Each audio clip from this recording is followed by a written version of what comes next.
like I was saying, it does have screws holding the hard drive. But yeah, they never move. You never have to take them out or anything. You just slide it in and out, and this little catch catches on the back screw and holds it in place. So this hard drive I'm going to put right there. Now, what are we going to do next? Next, I'm going to pull this ribbon cable. This is just a normal IDE cable.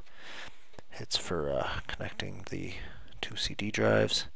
Now this one's a little cheaper than that other one. It doesn't have the little tab because there's a notch down here, so the tab shows you the only way to put it in, but it has a hole plugged. They're all missing one pin.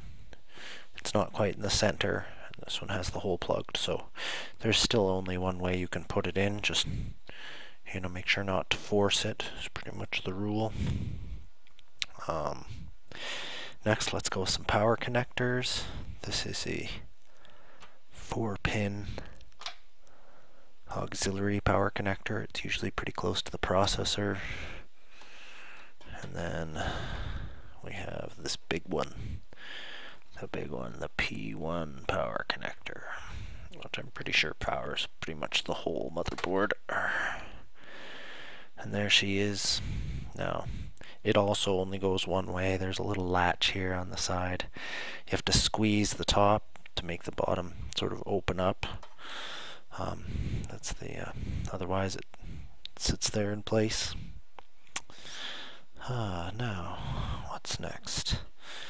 Take this ribbon cable off of these drives. And one more here. These power connectors are brutal. There's lots of big thick wires. Let's take this one off. These are the same as on the hard drive. These are the Molex power connectors. They're 4 pins. That one there is pretty snug actually, but I have faith that we can get her. Now again, remember when I said don't force anything? That applies to everything here too. Alright, nice and gentle. I'll get all that out of there. So yeah, here is the other IDE connector. It does have the three connectors, one for the motherboard and 2 for drives, master and slave, but this one's the older one, only 40 wires in it.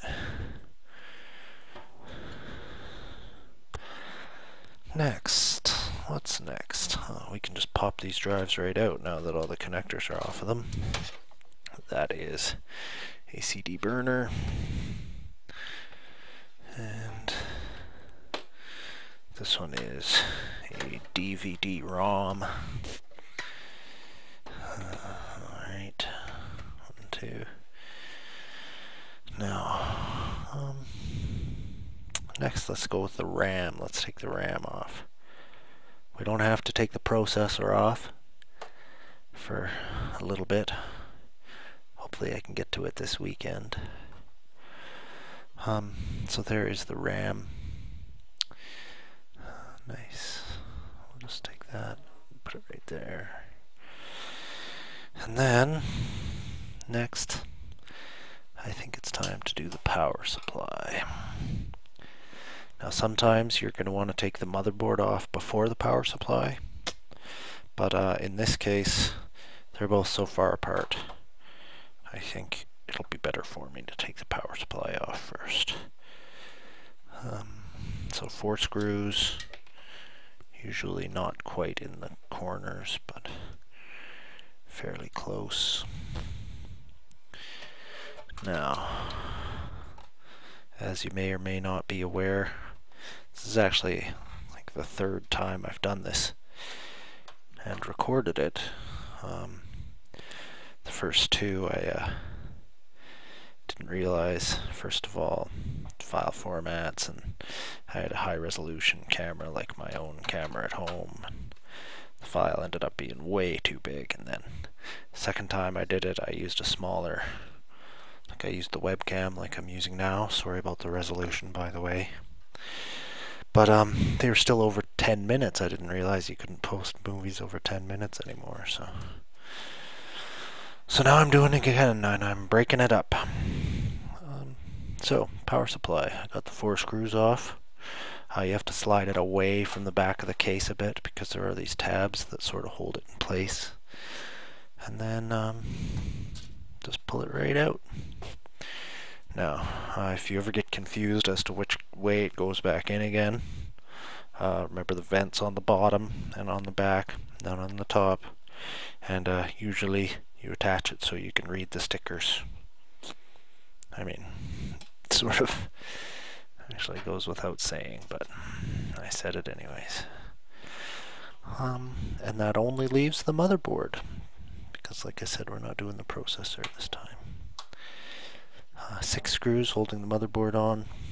It's usually good to know where they are.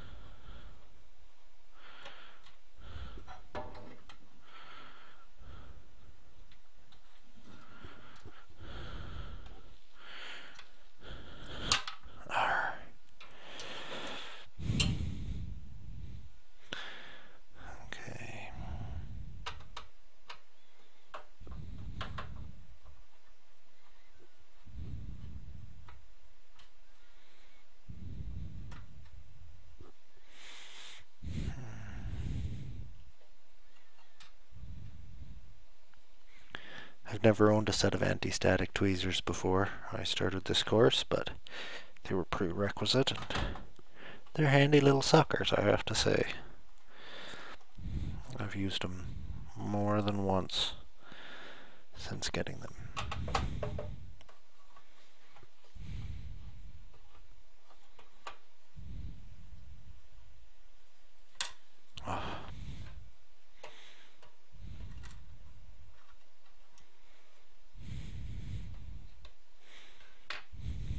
So I think there's only one left. 1, 2, 3, 4, 5. Yeah, one left. Number 6.